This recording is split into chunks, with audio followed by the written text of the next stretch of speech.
Hi everybody. I know what you're thinking. He's not really going to give his mom's eulogy on a video recorder, is he?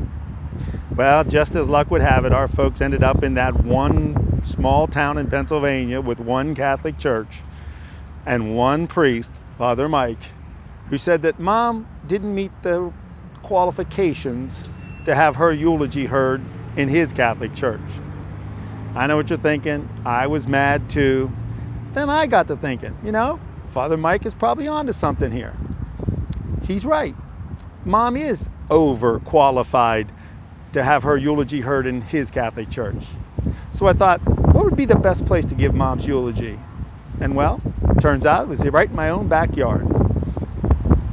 The Shrine of the Immaculate Conception, the largest Catholic church in America. So let's go inside. We're going to pick a spot for Mom. I'm going to give you her eulogy, tell you a little bit about this great woman and what I think her legacy is. So come on, let's go. Hi everybody. I have picked a spot here at the front of the church. Take a look at the magnificent mosaics on the dome and turn around and you get a chance to see the famous mosaic of Christ here at the National Shrine. All right, well,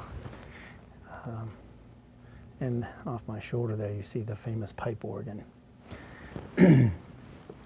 Well, let me begin by giving Mom the eulogy she deserved in a church most fitting. His proposal swept me off my feet. I was easy to convince.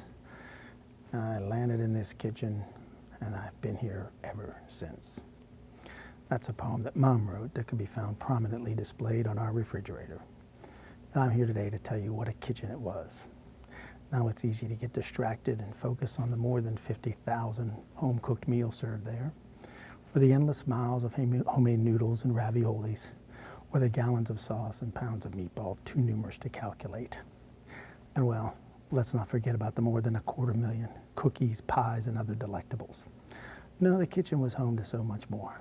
And by my best guesstimation, I would tell you well over 500,000 lectures, consultations, coaching sessions. Call them what you want. When Mom was in her office, the kitchen, you were going to learn a thing or two.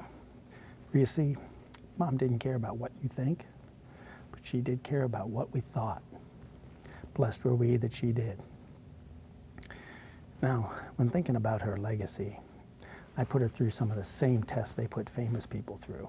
The most common of those tests is did the person make the moments, or did the moments make the person? Well, I can assure you this. Whether you knew her as great-grandma or grandma, Aunt Elvira or Aunt Tootsie, Mrs. B, Tootie, sister, honey, or mom, she most definitely made the moments.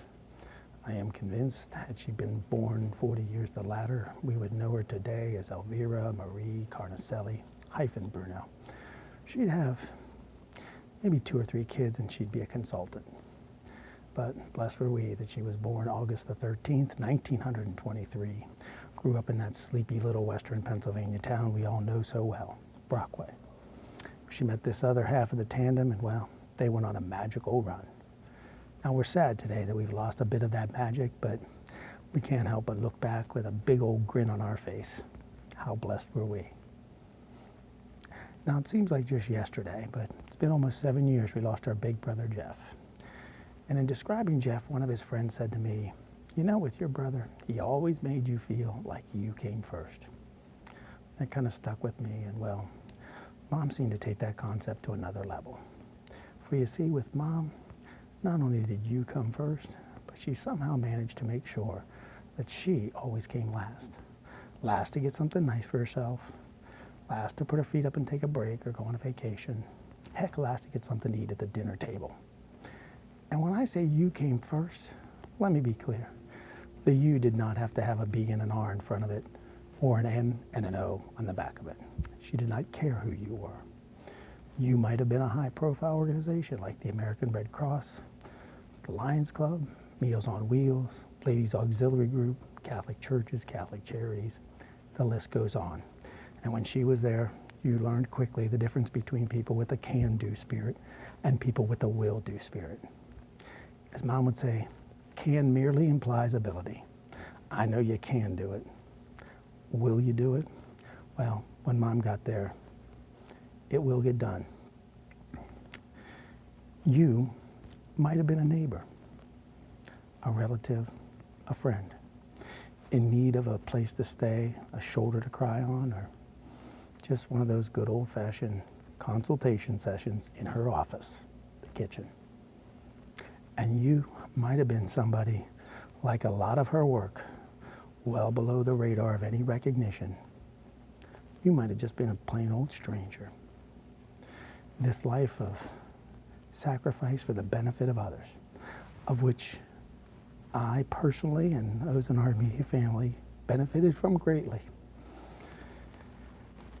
While it sits right there, out in the open, obvious as her legacy. As strange as you may find it, I don't think it was. I stumbled on what her legacy will be to me about a little more than 20 years ago. I was flying home for our brother Kevin's funeral.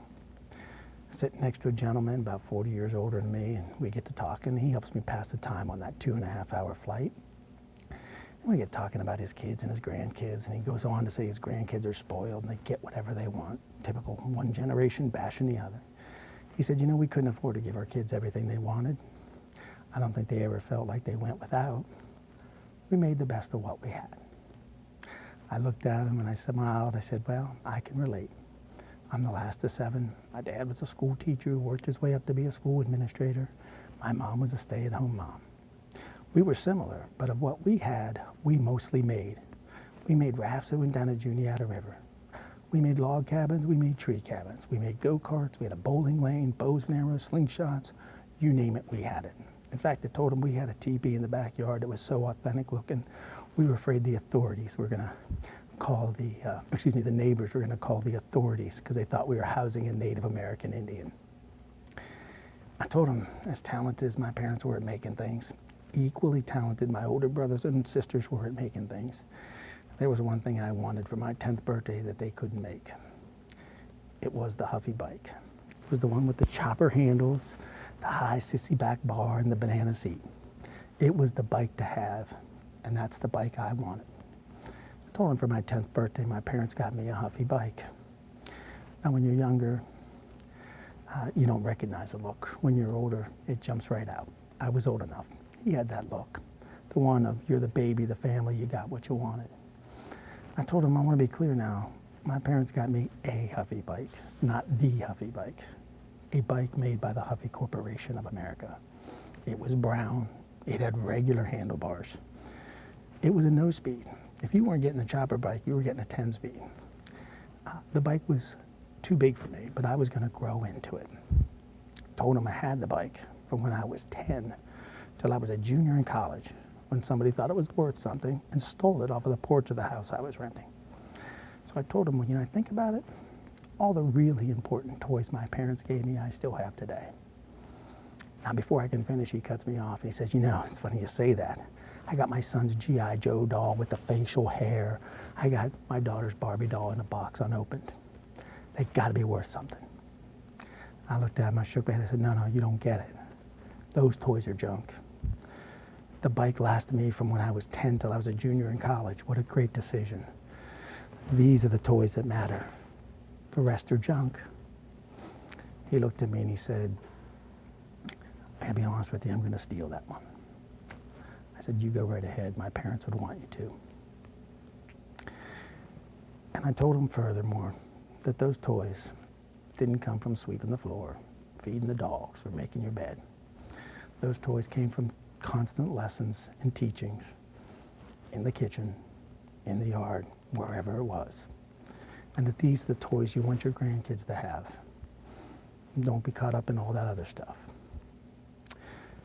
So, as strange as it may sound, and if you ask the average person the question, their answers might include Milton Bradley, Hasbro, Tyco. And I am biased, but I think they'd be wrong.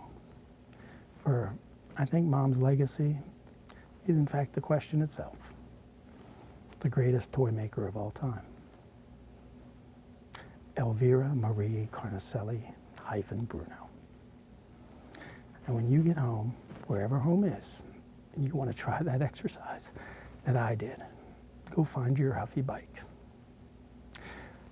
You will be surprised how readily available they are to be had and how inexpensively they can be acquired. But let me save you some time. These toys that your parents give you, they're not for sale. Not on eBay, not on Craigslist or Overstock.com. These are the toys that matter. This is her legacy.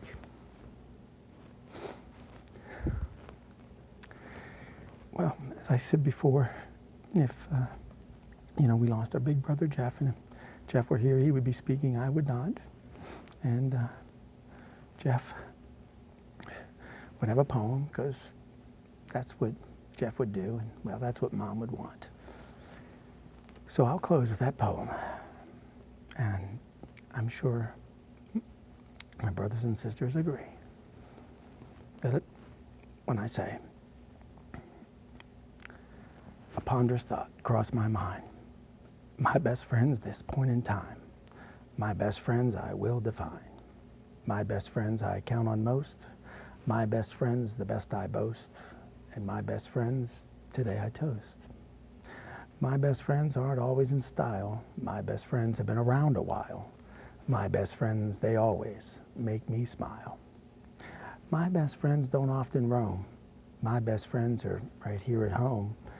And my best friends, well, they taught me everything I've ever known.